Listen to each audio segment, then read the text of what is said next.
Okay, so now we're going to look at uncertainties. And in science, uncertainties are a very important concept because of the fact that, as we pointed out, every measurement that you will make has some amount of error in it for various reasons.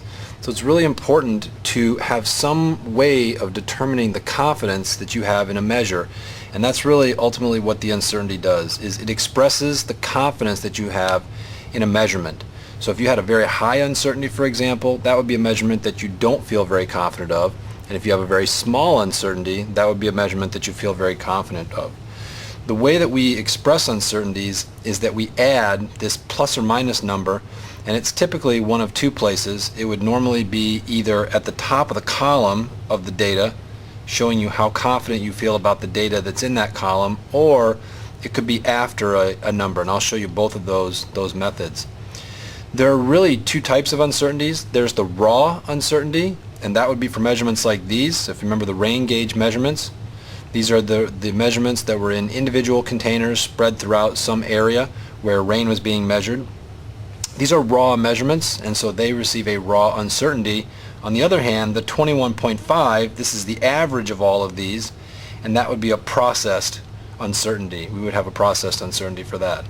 Now, when it comes to the raw uncertainty, there's several ways that we can do this.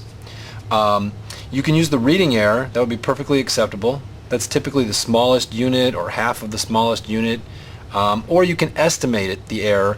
And the reason why we can estimate the error is because sometimes the device may have a very small reading error, but you don't feel very confident using the device. And so in that case, you might estimate that the error is a little bit more than the reading error. In other words, the raw uncertainty is a combination of the reading error of the device and your ability to use that device. And those two things will combine together to give you an estimated error for those raw measurements. And the way that we would do that is, let's make a little table here at the bottom of this data. And we will have the type of uncertainty and the method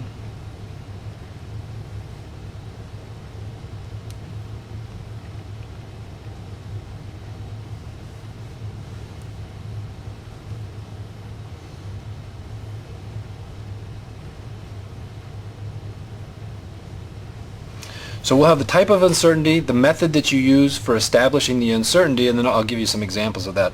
So the type of uncertainty, first of all, we have the raw uncertainty. Okay, and the method for establishing the raw uncertainty is either the reading error or we estimate it. So for example, in the previous example with the rain, we might have said that the raw uncertainty was 0.1 milliliters, or maybe we don't feel quite as confident, we might say 0.2 milliliters. We might even go as big as 0.5 milliliters. It's unusual to go more than half of the smallest unit that you can read off of this.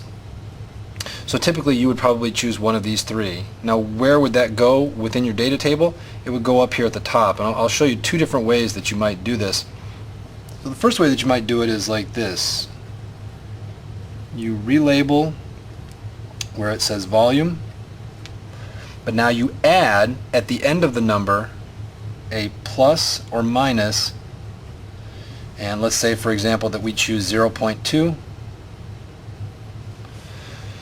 And what this would say is that the column that you're looking at is measuring the volume in milliliters, and that every measurement that is made in there has an uncertainty of plus or minus 0.2.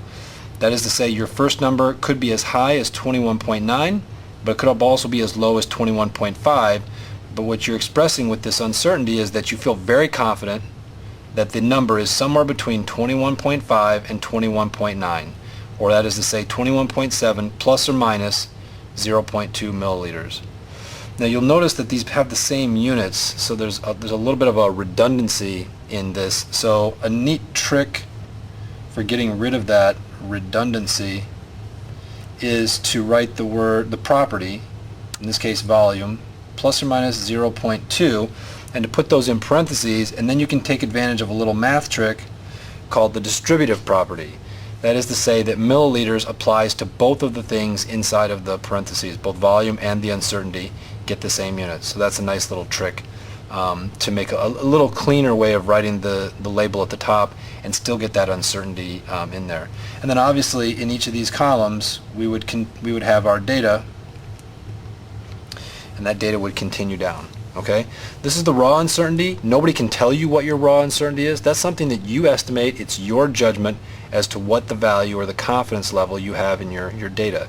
Now that's less important than this one, because when somebody asks you how much rain was collected, you're not going to read off every single value. What you're going to give them is the average value, and this is the one we're really concerned in. How confident are we that the average is 21.5? And in order to determine that, we're going to use a technique that's referred to as the range method. So this is the processed. This is the processed uncertainty. And the way we're going to determine that is the range method. What's nice about the range method is that there's no guesswork. Okay, there's a method for doing it. You follow the rules. The rules will tell you how confident you can feel about this average. There's no guesswork. It's not a judgment call on your part. You just simply follow the rules. So the way that it works is like this. We essentially take the highest value and we subtract the lowest value. That's going to give you your range. So in the case of this one, this example, 22.3 is our highest number and our lowest number is 20.5. So the range of our data goes from 20.5 up to 22.3. So in the range method, we'll take the high, we'll subtract out the low. Now that gives us the full value of the range, but our uncertainty, remember this average, where will this average be? It's going to be right about in the middle of that range. So when I state the average 21.5, I don't need to state 21.5 plus the whole value of the range. I only need to state half the value of the range. So what we'll do is we'll divide by 2. So for our example, our high number was 22.3, and we'll subtract from that 20.5. We'll divide that by 2. When we subtract, we'll get 1.8 divided by 2, and that is approximately 0.9. So while we estimated that our raw uncertainty was pretty small, 0.1, 0.2, maybe even as high as 0.5, in actuality, our final uncertainty is quite a bit bigger. And the range of the data told me that my uncertainty should be a little bit bigger, that I shouldn't think that the average value is has a small uncertainty like 0.1 or 0.2, because the data varies by so much. I have such a wide range of values. So in the end, what I'm going to state for the processed uncertainty is 21.5 plus or minus 0.9 milliliters.